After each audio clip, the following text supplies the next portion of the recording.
إن الحمد لله نحمده ونستعينه ونستغفره ونعوذ بالله من شرور أنفسنا ومن سيئات أعمالنا من يهده الله فلا مضل له ومن يضلل فلا هادي له أشهد أن لا إله إلا الله وحده لا شريك له وأشهد أن سيدنا محمدا عبده ورسوله اللهم صل وسلم وبارك على حبيبك ونبيك محمد وعلى آله وأصحابه أجمعين فيا معشر المسلمين وزمرة المؤمنين أوصي نفسي وإياكم بتقوى الله عز وجل فتزودوا فإن خير الزاد التقوى والتقوى كما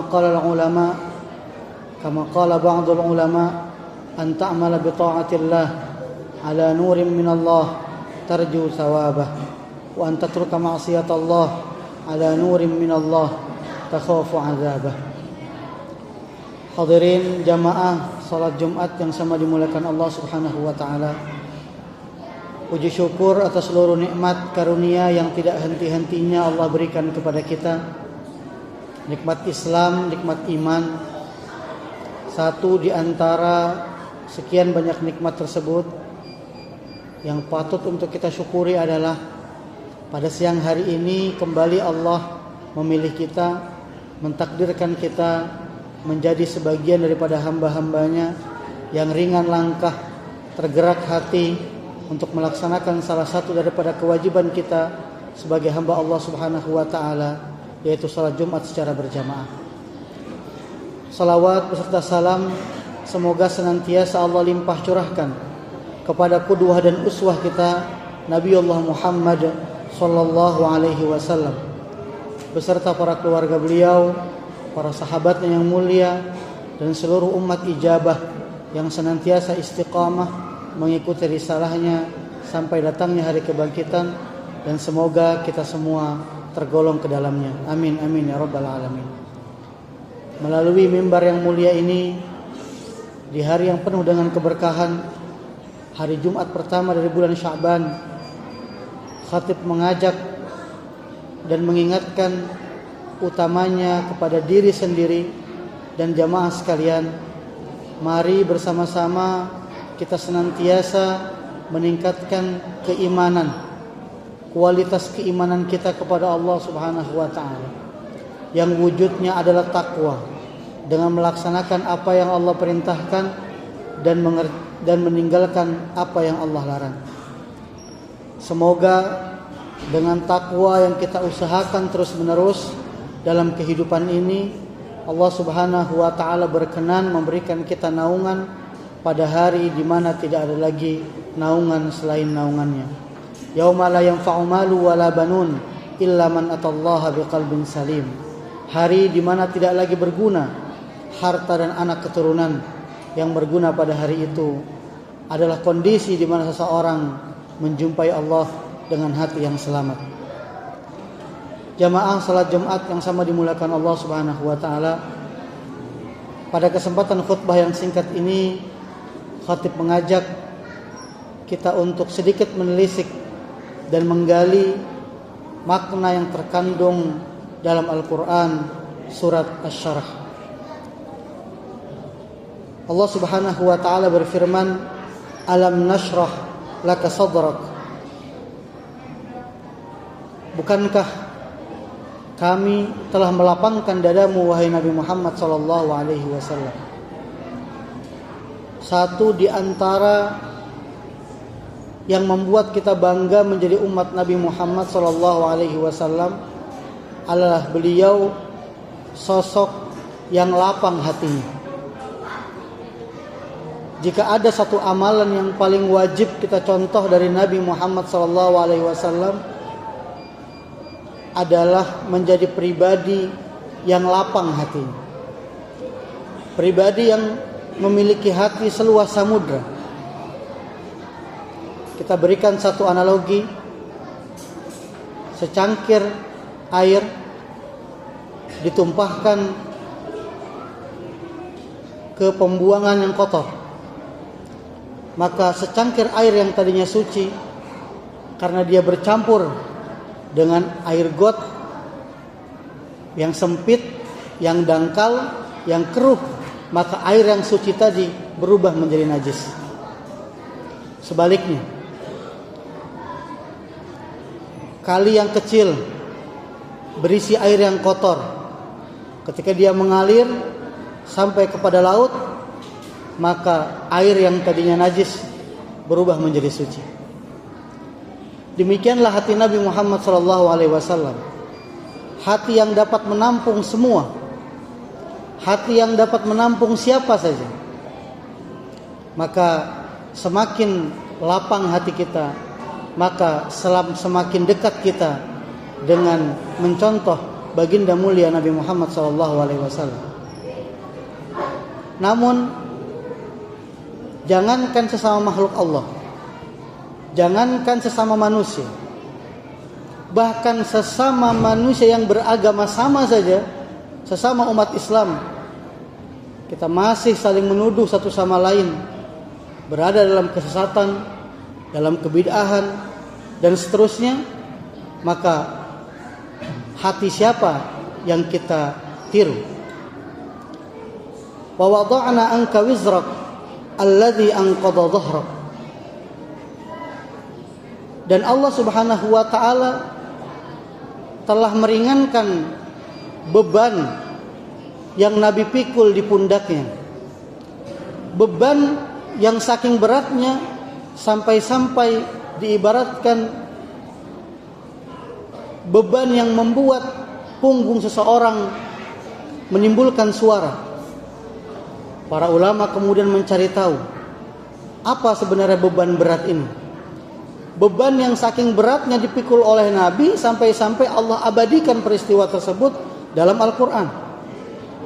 Sementara ulama berpendapat beban ini adalah beban batin pada 1 tahun di mana Nabi sekaligus ditinggal pergi oleh kedua orang yang dicintainya, paman beliau dan istri beliau.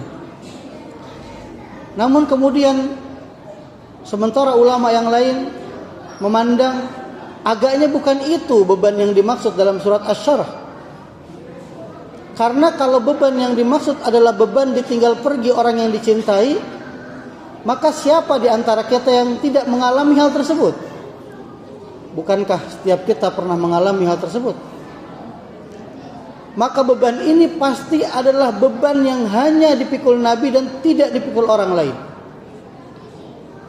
Maka para ulama kemudian menelisik lebih dalam dan sampai pada satu kesimpulan, bahwa surat Al-Insyirah ini atau surat Asy-Syarah ini mengingatkan Nabi Muhammad SAW tentang betapa berat beban yang beliau pikul pada bulan-bulan sebelum turunnya wahyu pertama di Gua Hira. Beban apa itu? Beban ketika beliau melihat realitas sosial masyarakat yang rusak. Nabi melihat kaumnya dalam keadaan tersesat, hilang arah, tanpa tuntunan. Setiap hari mabuk-mabukan.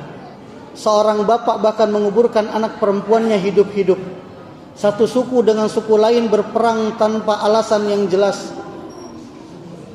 Beliau mengetahui itu semua salah, menyalahi fitrah, tapi beliau bingung bagaimana memulai perubahan ini.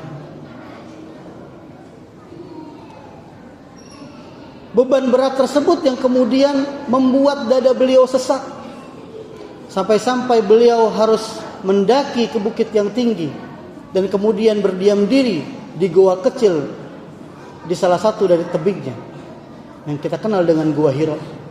Sampai kemudian Allah turunkan surat Al-Alaq. Dari situlah Nabi SAW mendapat pedoman untuk tahap demi tahap melakukan perubahan.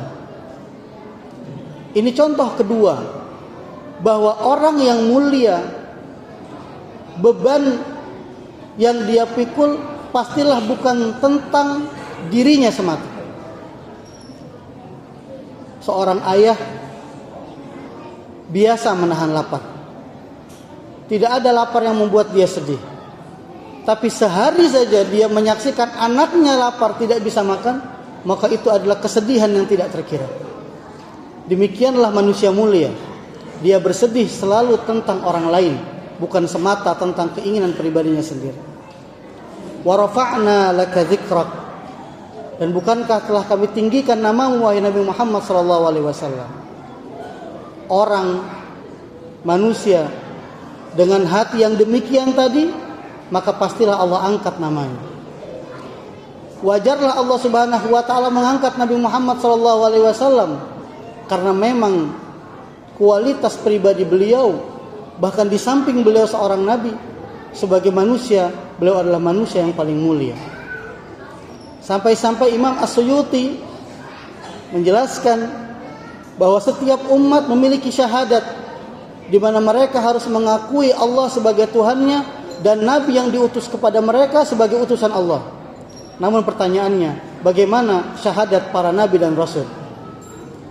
Maka syahadat para Nabi dan Rasul adalah asyhadu an la ilaha illallah wa asyhadu anna Muhammadar Rasulullah. Karena Nabi Muhammad adalah Nabi terakhir, tapi beliau adalah Rasul bagi seluruh Rasul yang diutus. Beliau Nabi terakhir yang diutus, tapi tidak satupun Nabi yang diutus ke atas muka bumi ini kecuali mereka menceritakan kepada umatnya tentang akan datangnya Nabi terakhir yang namanya adalah Muhammad bin Abdullah sallallahu alaihi wasallam. Wa rafa'na laka dzikrak. Fa inna ma'al usri yusra. Inna ma'al usri yusra. Sesungguhnya setiap kesusahan bersama dengan itu ada kemudahan. Allah ulangi 2 kali. Sesungguhnya bersama setiap kesusahan ada kemudahan. Sedikitnya para ulama berbeda pada 2 pendapat terkait hal ini.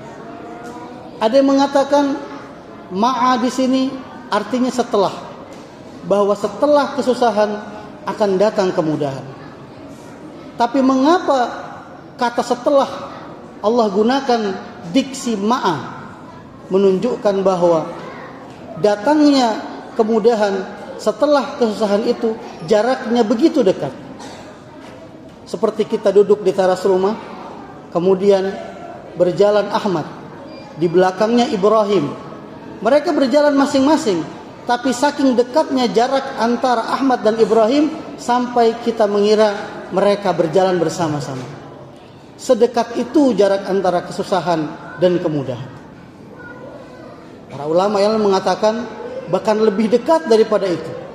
Allah jelas di sini mengatakan bukan kemudian tapi bersama, bahwa bersamaan dengan kesusahan ada kemudahan. Hanya saja mata kita yang kufur nikmat ini, mata kita yang tidak awas pada rahmat Allah ini selalu lebih dulu menangkap kesusahan dan terlambat menangkap kemudahan, padahal ada di depan mata kita. Fa idza faraghta fansab wa ila rabbika farghab. Maka dari itu, jika kita telah selesai mengerjakan satu amal, susullah dengan amal yang lain. Wa ila rabbika farghab, dan hanya kepada Tuhanmu lah kamu bermohon, berharap seluruh balasan dari apa yang kamu lakukan. Allah sandingkan ayat ke-7 dan ke-8 ini untuk menunjukkan bahwa hanya orang yang menyerahkan hasil dari pekerjaannya kepada Allah, merekalah yang bisa untuk berkesinambungan dalam perbuatan baiknya. Hanya orang yang ikhlas yang dapat istiqamah. Imam Malik ditanya, apa ciri seorang istiqamah wahai Imam? Beliau berkata, adwamuha wa in qalla. Itu adalah hadis Nabi Muhammad SAW. Ada perkataan Imam Malik, beliau mengatakan, ma kana lillahi abqa. Apa yang ikhlas lillahi ta'ala karena Allah, maka dia akan kekal. Yang paling kekal, yang paling terus menerus, yang paling langgeng, itulah yang ikhlas. Walaupun sedikit, walaupun nampak remeh, tapi terus menerus, maka itu yang ikhlas. Maka Sayyidah Aisyah bertanya kepada Nabi, amalan apa yang paling mulia? Nabi menjawab, adwamuha wa in qalla. Amal yang paling kontinu, amal yang paling terus menerus, amal yang paling istiqamah. Karena semua alasan selain Allah datang dan pergi. Yang tetap, yang sejati, yang abadi hanyalah Allah Subhanahu wa taala. Ketika semua alasan selain Allah ada dan tiada, sedang amal kita terus ada, maka itu adalah bukti bahwasannya kita benar-benar beramal hanya karena yang maha ada, yaitu Allah Subhanahu wa taala. Sedikit nilai yang kita ambil dari surat Al-Insyirah ini, semoga dapat menjadi ilmu yang bermanfaat dan dapat mendorong kita menjadi pribadi-pribadi yang lebih baik lagi dan menjadi pribadi-pribadi yang insaf pada keburukannya dan segera bertaubat dari perbuatan-perbuatan yang terlanjur kita lakukan. At-taibu minadz-dzanbi kama la dzanbalah, istaghfiru li rabbikum yarhamukumullah.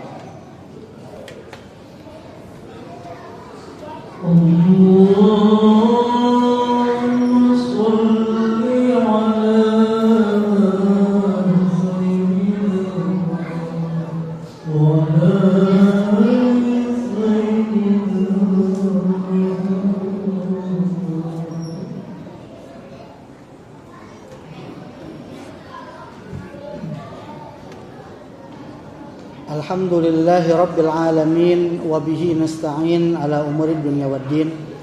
Allahumma salli wa sallim ala sayyidina Muhammad wa ala alihi wa sahbihi ajma'in. Ashhadu an la ilaha illallah wahdahu la syarika lah, wa ashhadu anna sayyidana Muhammadan abduhu wa rasuluh.